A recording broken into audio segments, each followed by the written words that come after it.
Hello and welcome to Breakfast All Day. Hello. Hopefully you can see and hear us, depending on whatever platform it is you are enjoying us Right, on. and if you're just hearing us, that's great too. We're here in some form. We exist. I'm Christy. I'm Alonso. I'm Matt.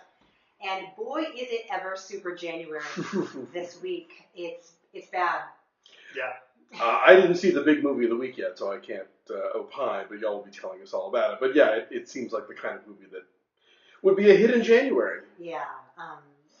So that's Glass. We'll talk about Glass eventually. We're playing catch up with Replicas because it's so terrible that it must be seen. We got a couple of competing documentaries about the Fire Festival, and I watched a television show. Woo! Woo! That was not Bob's Burgers or Futurama. It was the first episode of the new season of True Detective. Wait, the first two episodes. Oh, I only watched one.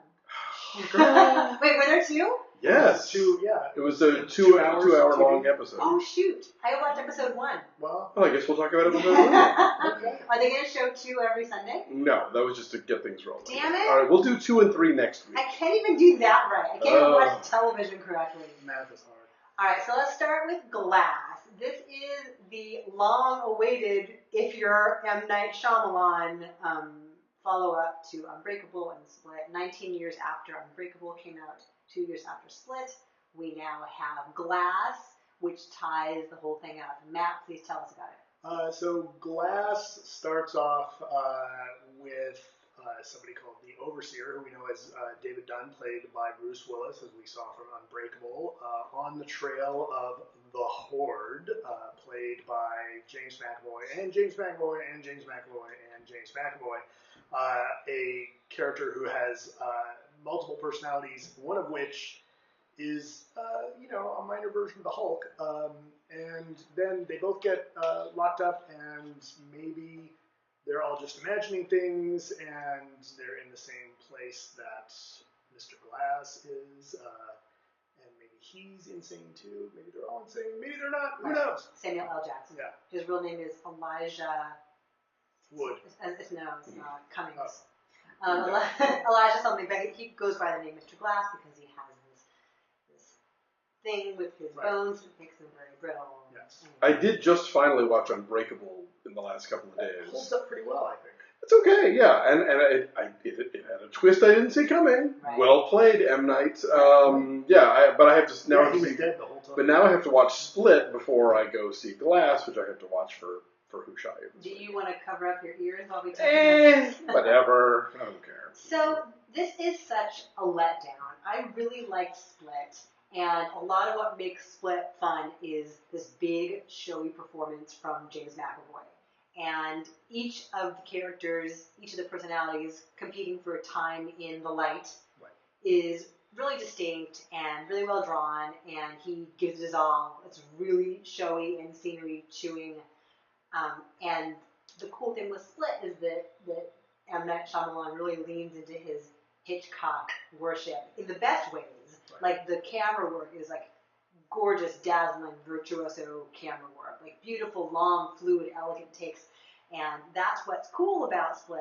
And then there's a twist at the end of Split, which connects with Unbreakable, and here we are now at Glass. Well, and really, it's more of an Easter egg at the end of Split, right? Like, it's more of an Easter egg than anything else. That's like, oh, look, that's in the same shared universe. Like, okay, that's fine. But you take that out of the movie, and the movie still functions really well. It's this great, scenery-chewing performance by McAvoy, but it's awesome, right? He's doing, at least 7 or 8 distinct characters within the movie that you get to know, and you can see just in his body language which one is which, and he's having fun with it, and you're kind of having fun with him, and it's this kind of lurid thriller, and it works really well.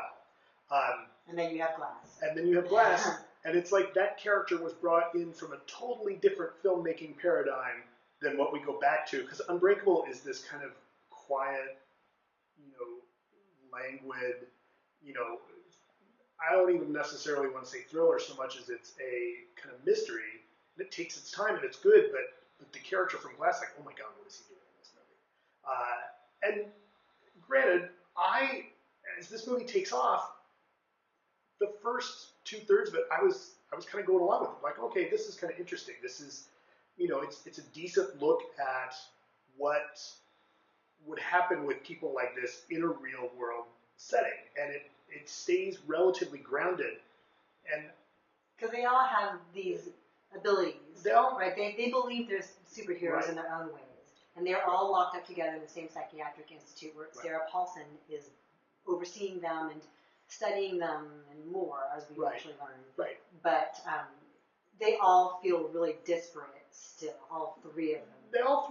They feel very separate, but again, I found myself like, somebody might lock these guys up and start treating them like they were crazy and maybe get, and it felt relatively grounded, and then it just really disappointingly fell apart at the end, and I really was sad about that, because I actually thought if a different ending in this could have made for something really interesting, but once you get about halfway through the point where Glass and the Horde are working together, it just gets loony, and it almost gets back into being a movie about the James McAvoy character. Like I guess what I'm saying is there's these tonal shifts in it that by the end it just like gloves are off, it's going crazy, and it's like, whoa, wait a minute, it's like, oh, I'm going to drop in 70, or 17, 18 pages from a different script and just put them in here. It feels completely different, and it doesn't really work. It's also really self-serious, and there's a ton of hand-holding as far as walking us through in really ponderous, self-serious ways, like the mythology he's created and the real-life comic book that he's brought to life here, and it's never as profound as he clearly thinks it is. Well, and this is just a question from having put through the review on TheWrap. The movie apparently sort of handles comic books as though they were as niche now as they were in 2000, which obviously the world has changed greatly as far as... My characters feel like they need to explain the tropes, right? Explain, like, here's what a villain does, here's what this person would do now, again, walking us through the standards of comic book storytelling or whatever, in a way that's not new or fresh. And has no commentary. And really unnecessary, because you get that you get so much of that in Unbreakable, which works. It works in that. But by the time you're here, like, you don't still need Glass or his mother telling you why things happen. Like, or why they matter. Like, it doesn't matter. I mean, okay, obviously he's the genius supervillain. We saw the other two movies. That's why we're here. I feel like they're all in different movies. For a big chunk of Samuel L. Jackson's time on camera, he is in a vegetative state. We think, it appears. He is in a wheelchair in this institution. He doesn't speak.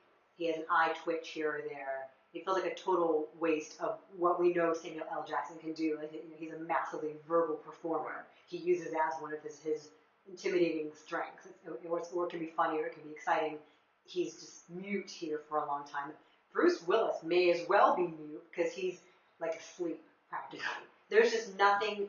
Maybe it's brooding or it's torment because he has this psychic ability to, like, brush up against somebody and sense who they truly are and what they're truly up to. Maybe that's taking a toll on him, and that's why he's so introverted and sad. But, like, it's never engaging at all. And then on the totally opposite end of the spectrum is James McAvoy. All the variables of James McAvoy. Which, again, it's an actor's showcase, and he's really good at shifting from one to another within a single breath even.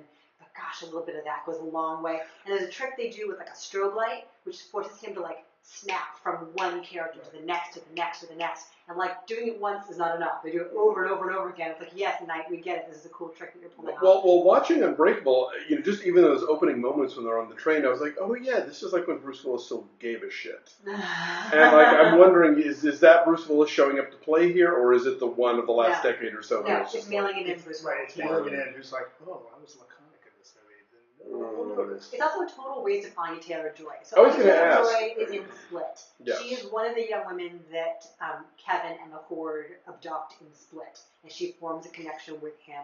And she comes back here, and she's such an interesting performer. Like, just her presence and her eyes, and she can do a wide variety of stuff, and doesn't get a whole lot to play here. Sarah Paulson's always good. There's a really lengthy M. Night Shyamalan cameo here, like longer than most. Does it make sense that a woman who was abducted by James McAvoy in the first movie, is now so concerned with his welfare. Yes. From a Stockholm. Did they play that off? Kind of Well, they have a connection they forged. Right. There's a connection that, I mean, part of it is there's a connection that we see in Split, I and see. so that gets played again here. I see. Let's talk really fast because I've had several folks on Twitter mention to me that this is a concern of theirs. Is like, how does this film depict this mental illness that McAvoy's character has? And that was a concern when Split came out too. The notion that it was exploiting for cheap thrills and depicting as a villainous force somebody who suffers from dissociative identity disorder.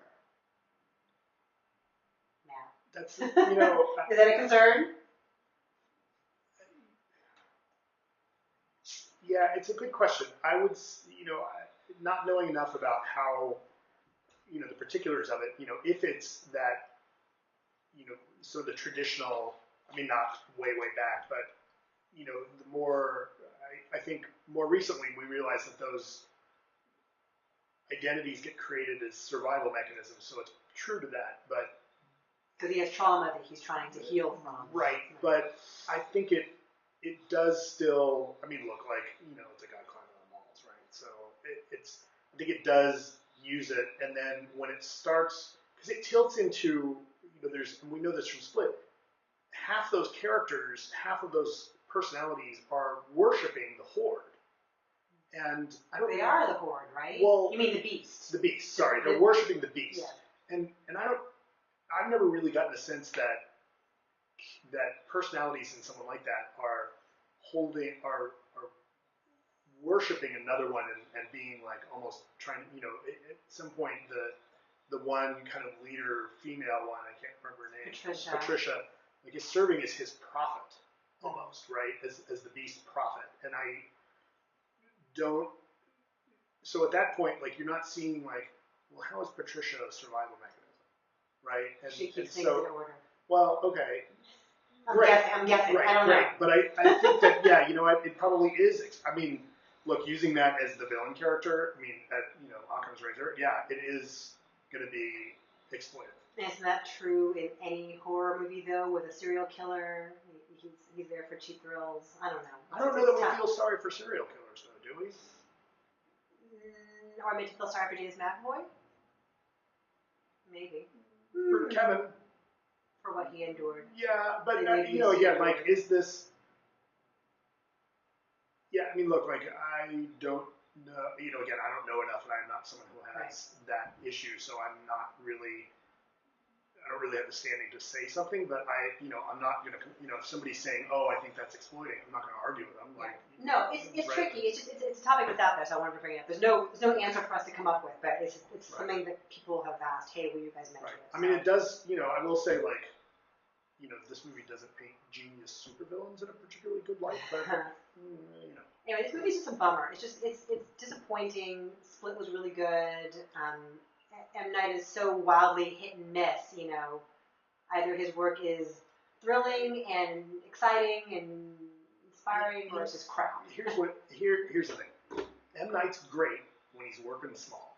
And with Unbreakable, he's still working small, right? He's still feisty, he's still got something to say, and it hasn't all gone to his head yet. But by the time he gets past Unbreakable, like, that's where you start to, like, Signs. You're like, ooh, this is getting... Oh, I didn't hate Signs. I didn't hate Signs, but it gets worse from there. But it gets worse from there, partly because, the signs are there in that he casts himself in a relatively important role in that movie, and that's a movie that by the time you get to the twist and when you realize how Signs ends, and the more you think about it, the more it falls apart in a way that Unbreakable and Sixth Sense do not. Right? And then you get to, like, Lady in the Water, and it's like, oh my god, The Village, and Last Airbender. Right, and so, when he has these big budgets, he goes crazy, but when he's, and this is the thing where I think this is a movie that everybody's clamoring for him to do. When he comes in and he sneaks up on you, he's great, right? And I think that this is a movie, it's like, oh, when expectations are good, I think he cracks. I think the pressure gets to him and he takes these big swings that he thinks people want him to take, and they don't go well. Split comes along, no one's expecting anything out of it, right?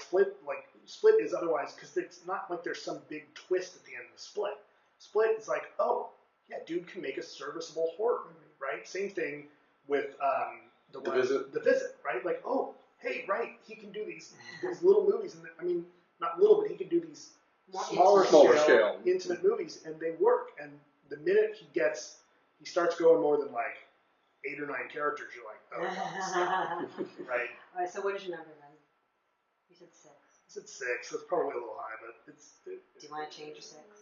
No, I mean, it's not I don't think it's a total loss. It's just it ends badly. Like, I'm kind of along for the ride, and then it just, not just the twist that he gives us, and look, it is a twist. People are going to complain like it's M. Night Shyamalan. Right. You don't do anything with twists. Come on. But even just the end of the regular story, it's like, oh, come on. Yeah, what it ends up being is not nearly as profound as he clearly thinks it is. Right. All right, so I'm saying 4. So our number's a 5. It's 36% on the tomato meter. Yeah, I mean, if you're excited to go see all 3 of these characters get together, like, you're not going to necessarily be disappointed, but God, he could have done something really, really cool here, and I feel like he drops the ball at the end. I think there's some theaters that are showing all 3 of them back to back to back. That's a lot. It's a lot of night. It's a long day's journey into night. Whoa! The problem is his movies are so slow, especially the first one and this last one. It will feel like watching all of the Marvel Cinematic Universe in one sitting. All right, so don't go see Glass. So we're saying goodbye to you now, right? Yes, cheers, YouTube.